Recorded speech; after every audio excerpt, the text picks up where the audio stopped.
Chem strike available. Friendly chem strike incoming. Soldier, your sentry gun is ready.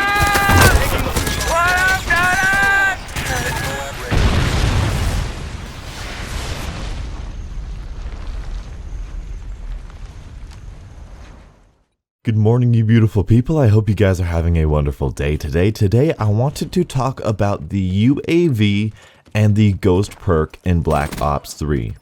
Starting things off, I want to say that there is indeed an issue with the UAV Ghost perk balance in Black Ops 3, and let me tell you exactly what happens, and what has happened, at least what I've seen in the beta. What happened in the beta is that people would get their UAVs. That is the default kill streak. That's what everybody loves. That's the score streak everybody goes to.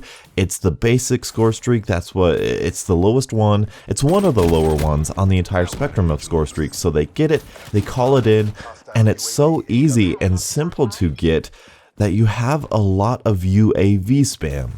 Now, what happens with a lot of UAV spam is you get people like me, players like me, when there's 3, 4, 5 UAVs going up in quick succession, we decide, hey, let's put on a rocket launcher and take care of those UAVs. Despite the fact we don't want to deal with it, we're going to deal with it because showing up on the minimap is one of the best ways to die in Call of Duty and to be a bad Call of Duty player. So I get my rocket launcher and I take out every single UAV as soon as it's called in. I slap on engineer, and your UAV that you just earned now doesn't get you as much as you wanted or have earned.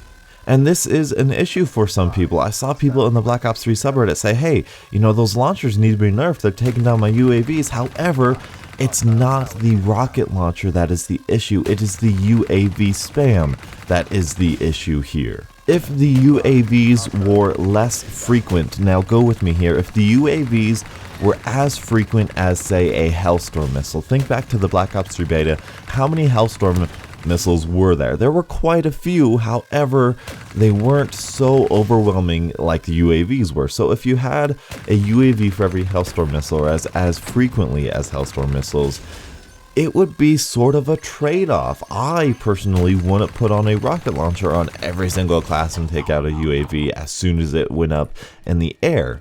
So if the UAV spam goes down, then less people have rocket launchers on every single class, which means the UAV that you call in now actually goes farther in terms of mileage you get from it, in terms of usage you get from it, as in terms of sweeps you get from it, and in terms of how many enemies you see for how long you see those enemies for.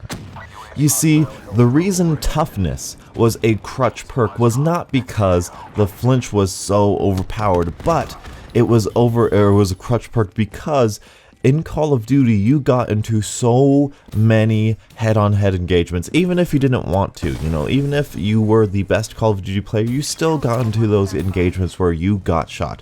The amount of times you got shot and flinched was a lot, so toughness was needed.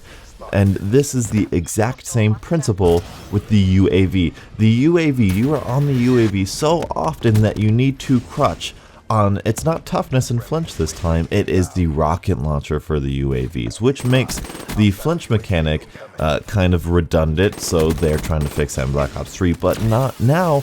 It makes the UAV redundant in Black Ops 3 because everybody just takes it down because it is so spammy. And when you think about the UAV, it is sitting right next to the RCXD and I think the drone or the care package.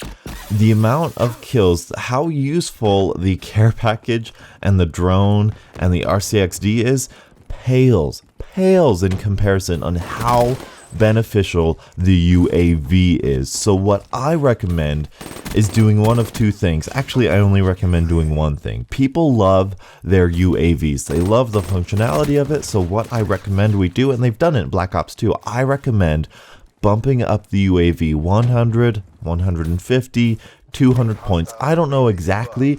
I would say 150. That would make me happy. You know, it's not quite 2 kills, but it's a kill and an assist or 2. You know, it's something more beneficial to where you have to earn that UAV. You must earn that amount of power. The UAV is quite possibly the most powerful kill streak in Call of Duty, yet it is valued probably the least amount in Call of Duty.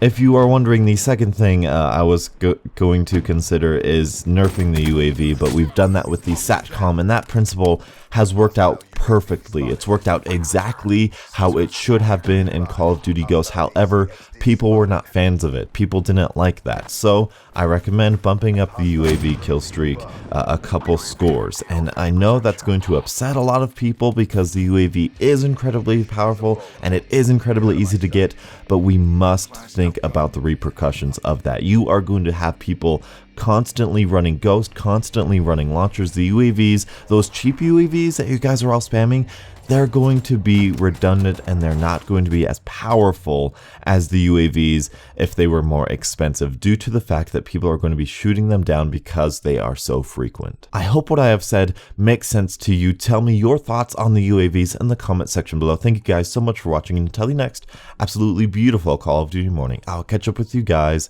later. And as always, have a great day.